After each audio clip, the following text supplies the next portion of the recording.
Orad, hermanos, para que este sacrificio nuestro sea agradable a Dios Padre Todopoderoso.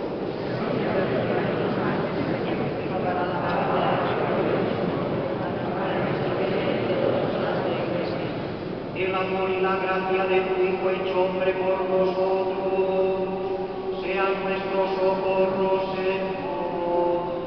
Y el que al nacer de la Virgen no menoscabó la integridad de su madre, sino que la santificó, nos libre del peso de nuestros pecados y vuelva así aceptable nuestra ofrenda delante de vosotros. Por Jesucristo nuestro Señor.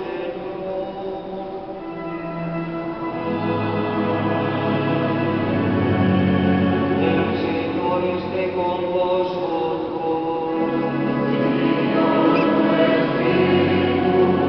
Levantemos el corazón.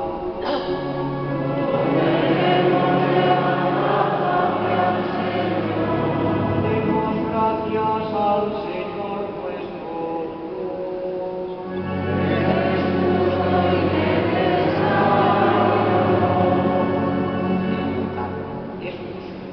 necesario.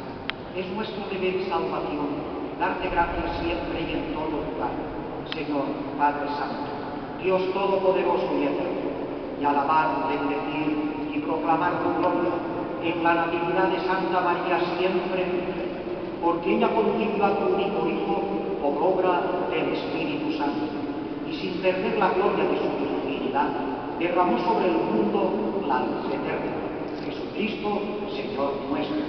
Por él, los ángeles y los arcángeles y todos los coros celestiales celebran tu gloria unidos en común alegría.